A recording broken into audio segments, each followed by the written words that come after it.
Hi everyone and welcome back to my channel. This is Mara, and in today's video I'm going to be showing you how to work specific muscles that are related to lower back pain.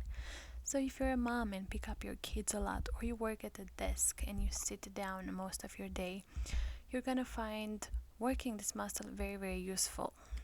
The first muscle I'm working on is the psoas along iliacus. They are the strongest hip flexors. So how do you find it? You want to create an imaginary line between ASIS and belly button. You're going to sink in your fingers halfway on that line towards the lumbar spine.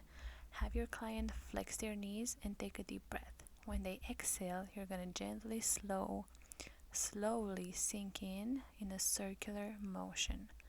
Once you're on the muscle, you can do some friction or just hold pressure while your client extends their knee and flexes the hip. This is going to help work the muscle even deeper.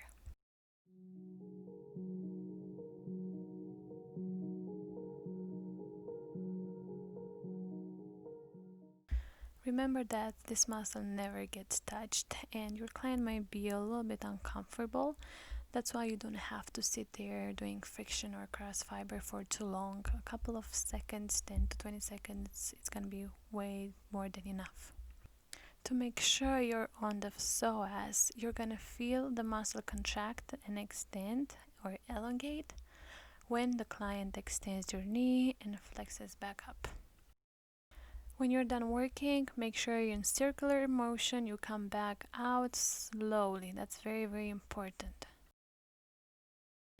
Have your client lay prone so you can work the lower back, the glutes and hamstrings, which can all be related to lower back pain. So I'm starting with just effleurar strokes to warm up the tissue and a couple of stretches.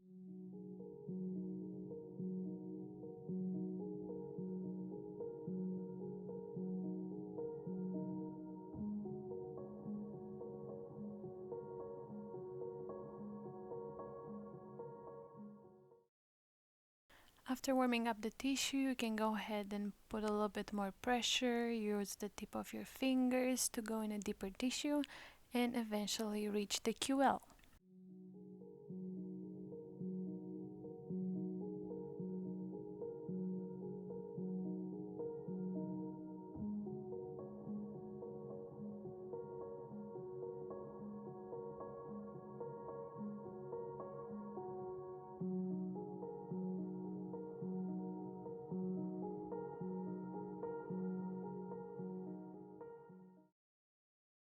In order to reach the QL, you're gonna go in from lateral, right next to the paravertebral muscles, in towards the medial line. Once you get there, hold pressure. Again, this could be a very sensitive muscle because it's deeper and doesn't get touched much. You can use your forearm to make sure the muscles are nicely relaxed, or any deeper tools you'll feel comfortable with. Make sure you don't hit the spine.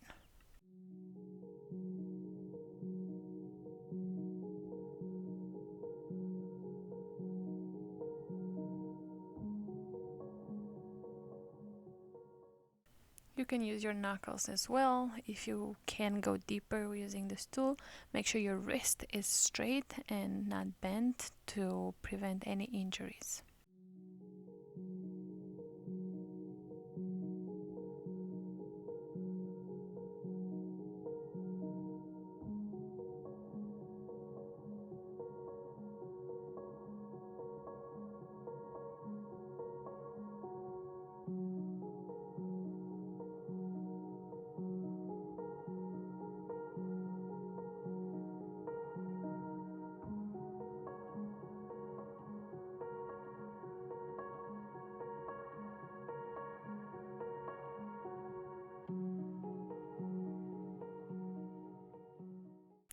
Another way you can work the lower back is by having your client sit up on the table.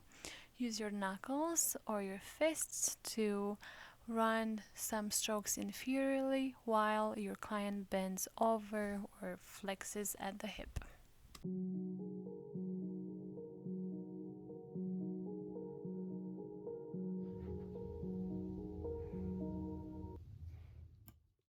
Next muscle I'm working on is the glutes and the deep hip rotators, starting off with warming up the tissue with some compressions.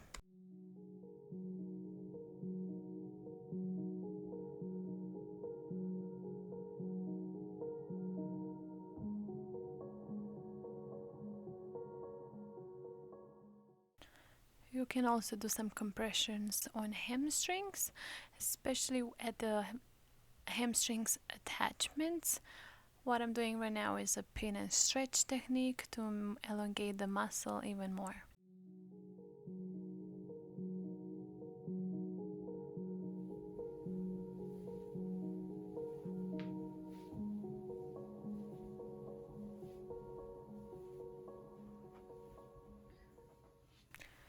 Alright, my favorite technique to do on my clients is pin and stretch on the glutes. So you're gonna have your forearm sink in the glute, stay sturdy there, and just move their foot right and left to work those glutes. And this is great actually for the deep hip rotators. You can add some vibration by moving your fingers like I am, continually moving the foot right and left. Again, this could be a little bit uncomfortable for the client, so make sure you communicate with them at all times and have them tell you if it's too much pressure or they just want you to back off a little bit. If you learned anything from this video, go ahead and subscribe to my channel and let me know in the comments below what kind of videos you'd like to see from me. Till then, I'll see you next time in my next video. Bye guys!